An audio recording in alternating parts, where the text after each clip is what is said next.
Imagine someone saying their mom died just to get out of a job because they're in over their head. Who would do something like that? I'm sorry, but I'm gonna have to leave. I've had a family emergency and my mother passed away last night. I know, it's a surprise. Yeah, I better go get with my family. I'm sorry.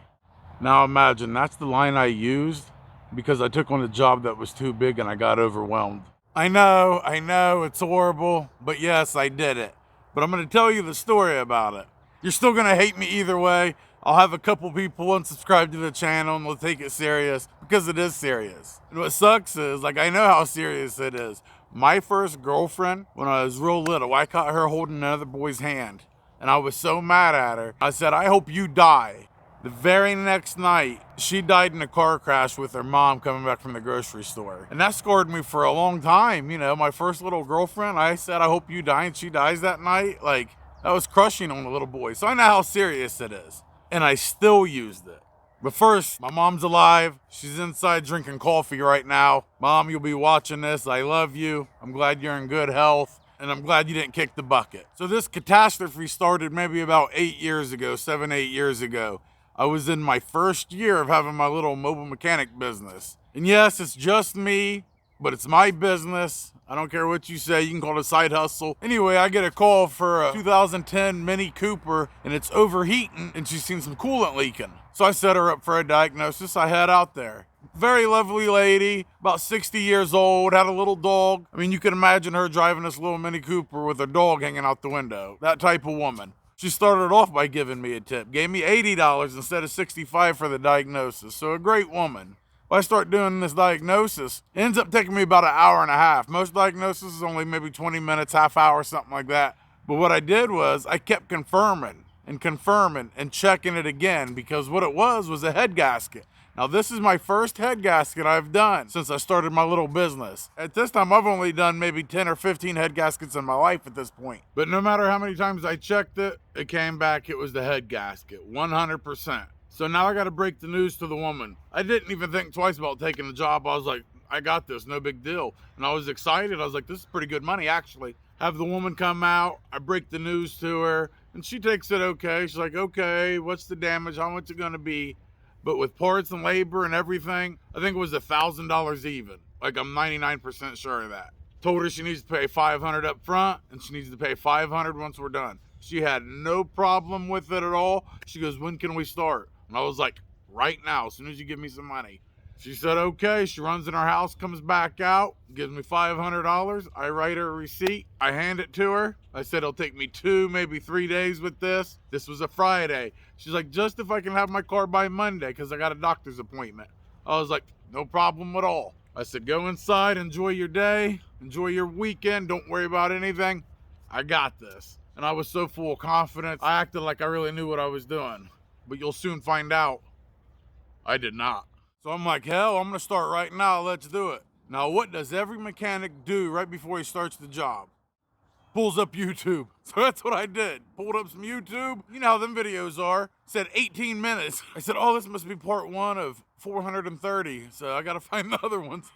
But I hit play and I started watching it and it was a good video, but he was ripping through it. So I was like, all right, here we go. Step by step, I'm gonna do it. So I'm taking the car apart, I'm watching the video, everything is going good. Then I realized he jumped from step 6 to 16. So here I am battling with this thing. The first day I spent 6 hours on it, 6 hours solid. I was there from 3 p.m. till 9 p.m.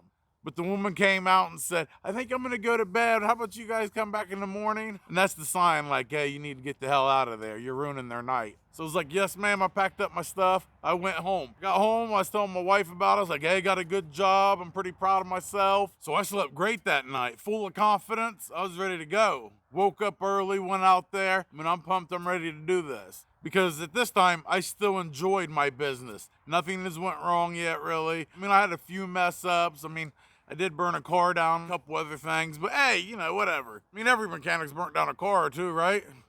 I'll even throw that video up here so you can watch it. Just don't watch it now. So I show up there and I start working hard again. Well, after a couple hours, I'm getting really frustrated because I got big, giant, like, Vienna sausage fingers. Like, look, I mean, I could not be a hand model, right? I weigh 280 pounds, so I cannot fit in these little places. Like, this wasn't happening. My hands was all busted up, all scarred up. I mean, I was just not enjoying myself. I was getting very, very aggravated. I dropped probably 14 wrenches down there. That car to this day probably still has some. Also gave up on the guy's video that I was watching. He was like step 1, 2, 16, 19, 28, 38. Like, that was his steps. Turned that off. I was like, I'm just gonna do it on my own. So what do you gotta do? I mean, you just gotta figure it out, right? I was like, I can do this. And I start hammering away. At the end of the day, I look down at this engine. I mean, it looks like it got hit by a bomb. There is shit everywhere. My heart dropped just a little bit because that was the first time I realized I'm in over my head. So I go home Saturday night. I'm mad. I come in the house. I won't even play with the kids. I started a fight with my wife. I wasn't gonna eat dinner. Hell, I wouldn't even take the dog out. I was like, I don't care if he pisses in the house. I don't care. Stupid dog. Shouldn't even have got him anyway. Like, I was just mad.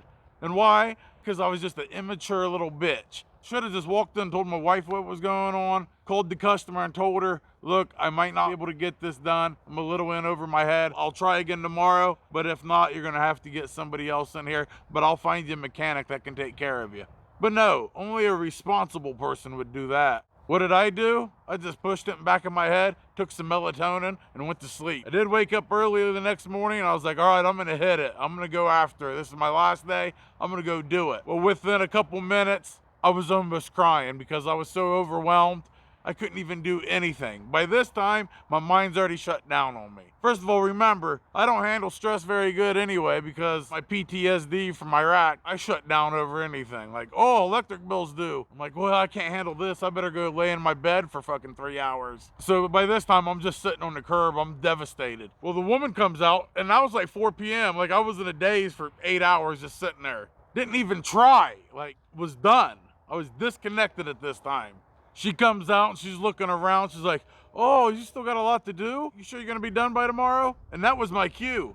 I should have said right then, no ma'am, we got some problems. You know what I did? Of course you know what I did. I was like, oh, no big deal. Maybe 2-3 more hours. It's going pretty good. I'll have it knocked out. No worries. She walked away and I was like, Jesus, what am I doing?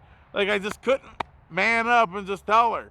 Like, I didn't want to accept defeat. So here it is about 6 p.m. on Sunday. It's a complete failure. And I'm just sitting there wallowing in self-pity. And instead of going in there and just being truthful, you know what I do? I come up with a story. I'm like, what can I tell her that can get me out of here and I don't look like the bad guy? And I could have told her anything else. I go to the extreme. I'm like, oh, a death in the family. That'll work. Oh, so your cousin or something died? No. I'm not gonna say that. I'm gonna say my mom. Like, I'm going to the extreme. And this is what I do. I go knock on her door, and at this time I've already thought about it so much that it's like real to me. So here I am, really crying to this woman, telling her I just got a phone call that my mom died. And she's about to cry. She's like, oh my God, what happened? And I come up with this elaborate story about how sick she is and how she's been battling for a while. Like, what a piece of shit. I mean, I know how stupid it sounds now. In my head, this is the only thing I could do. And she's like, oh my God, you gotta go. I said, well, here's your money. I don't want to leave with your money. Let me go take care of this and see what's going on. And I swear I'll make sure you get taken care of. And she's like, oh no, don't worry about it. And even the worst part about this is, when I got in the car, I was like, yes, it worked. What? I can't believe I'm even sharing this story. Like, this is one of them stories you shouldn't tell. You should take to the grave with you. It's not showing me in my best light, I'll tell you that. So I get home. I don't tell my wife. I don't tell anybody this story. I've never told anybody this. I mean, I was like, oh my God, like, I cannot believe I did that. And it's not over yet. There's still more depths to my depravity. This woman is so nice that she sends a message the next day. Are you okay? Is your family okay? Do you need anything? And of course I could just ignore it. But no, what do? I go deeper into the lie. And I tell her, no, we're all okay. And think about this. I even said, well, the service is tomorrow from 2 to 4. Like, I made up the service. Think about that. Oh, also, I didn't even call another mechanic to go over there. I texted her a number so she could call the mechanic and tell him what's going on. Like this, oh man, woo. I tell you what, I'm a man, I tell you that. And this weighed on me hard, dude. Like, I felt bad for a long time about this. So bad that when Christmas came, I had my wife make this big elaborate Christmas tree, like, 2 feet tall. You sit on your desk or you set it on the table or something. Then I get a teddy bear, I got chocolates. I spent like $150 and I took it to this woman on Christmas. Here I am knocking at her door and it's 4 months later. She opens it and here I am standing there with a tree, some candies, like, here you go. And she's so confused there. She's like, Thomas, the mechanic? And I'm like, yes, yeah, Merry Christmas. She's like, oh my God, you're so thoughtful. And I'm thinking, oh God, if you only knew how big of a piece of shit I was. I'm trying to make myself feel better. It wasn't even about her. I was telling myself it was for her and about her, but it was really so I could feel better. I'll tell you what about this story. This is the truest story. There's no bullshit about this. I'm telling you how I felt. Not trying to make myself look good because I look horrible in this video. But this is exactly what I did. Wow. I'm not even gonna ask for a like on this video. I'm not gonna ask you to subscribe. Usually I'm like begging you for money for my work van. How can I ask you for a donation after I just told you that story? But I just want my channel to be transparent. So I'm gonna tell them the good stories and the bad stories. So there it is. That's the time I had to tell some old woman that my mother died because I got in over my head on a job. Ooh, that's some honor, courage, and commitment there. That's your U.S. Marine, right?